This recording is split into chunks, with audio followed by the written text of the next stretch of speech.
ನನಗಿವತ್ತು ತುಂಬ ಅಂದರೆ ತುಂಬಾ ಖುಷಿ ಆಗ್ತಿದೆ. ಯಾಕೆಂದರೆ ಅದೆಷ್ಟೋ ತಿಂಗಳುಗಳ ನಂತರ ನಮ್ಮ ಬ್ರಿಗೇಡ್ ಟೆಕ್ ಪಾರ್ಕ್ ಮುಂದಿರೋ ರೋಡಲ್ಲಿ ಡೆವಲಪ್ಮೆಂಟ್ ವರ್ಕ್ ನಡೀತಾ ಇದೆ.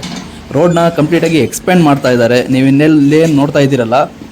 ಸೊ ಐ ರಿಯಲಿ ಅಪ್ರಿಷಿಯೇಟ್ ನಮ್ಮ BBMP ಆಫೀಸರ್ಸ್ ಆಗಿರ್ಬೋದು ಮತ್ತು ನಮ್ಮ GBA ಇಂಜಿನಿಯರ್ಸ್ ಆಗಿರ್ಬೋದು, ಅವ್ರನ್ನ ರಿಯಲಿ ಅಪ್ರಿಷಿಯೇಟ್ ಮಾಡ್ತೀನಿ. ಸೊ ನಾನೊಂದು ವೀಡಿಯೋ ಮಾಡಿದ್ದೆ, ನೀವೆಲ್ಲ ನೋಡಿರ್ತೀರ ಅಂದ್ಕೊತೀನಿ. ಈ ರೋಡಲ್ಲಿ ಏನೇನು ಸಮಸ್ಯೆ ಇದೆ, ಲೈಕ್ ಯಾವ ಥರ ಪ್ರಾಬ್ಲಮ್ಸ್ಗಳಿದ್ದಾವೆ ಅಂತಲೂ ಕೂಡ ನಾನು ಎಲ್ಲ ಹೇಳಿದ್ದೆ. ಈ ರೋಡ್ ತುಂಬಾ ಶಾರ್ಟ್ ಆಗಿದೆ, ಆಕ್ಸಿಡೆಂಟ್ಗಳು ಕೂಡ ಆಗ್ತಾ ಇರ್ತವೆ, ವೆಹಿಕಲ್ಸ್ ತುಂಬಾ ಸ್ಪೀಡಾಗಿ ಬರ್ತಾ ಇರ್ತಾರೆ, ಆ್ಯಂಡ್ ಹಂಪ್ಸ್ ಇಲ್ಲ, ಲೈಟಿಂಗ್ ಇಲ್ಲ ಇಲ್ಲಿ. ಸೊ ಎಂಪ್ಲಾಯೀಸ್ಗಳು ಓಡಾಡೋದಕ್ಕೆ ತುಂಬಾ ಪ್ರಾಬ್ಲಮ್ ಆಗ್ತಿದೆ ಅಂತಲೂ ಕೂಡ ಹೇಳಿ ಟ್ರಾಫಿಕ್ ಪೊಲೀಸ್ ಆಫೀಸ್ಗೆ ಮತ್ತು BBMP ಆಫೀಸ್ಗೂ ಕೂಡ ಒಂದು ಲೆಟ್ರ್ ಕೂಡ ಕೊಟ್ಟಿದ್ದೆ ನಾನು. ಸೊ ಅದರದ್ದು ಫಸ್ಟ್ ಸ್ಟೇಜ್ ಆಫ್ ವರ್ಕ್ ಇಲ್ಲಿ ನಡೀತಾ ಇದೆ ಇಲ್ಲಿ. ಆ್ಯಂಡ್ ನಮ್ಮ TCCL traffic police officers Uday sir ಏನಿದಾರಲ್ಲ, ಅವ್ರ ಹತ್ರನೂ ಕೂಡ ನಾನು ಮಾತಾಡಿದ್ದೆ. ಸೊ ಜೀಬ್ರಾ ಕ್ರಾಸಿಂಗ್ ಮತ್ತು ಹಂಪ್ ಬಗ್ಗೆ.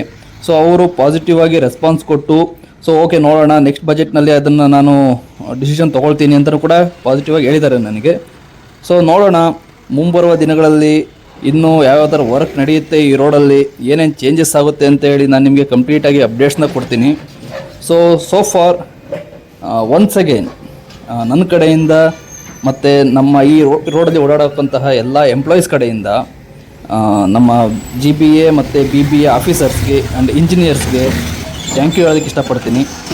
Once again thank you.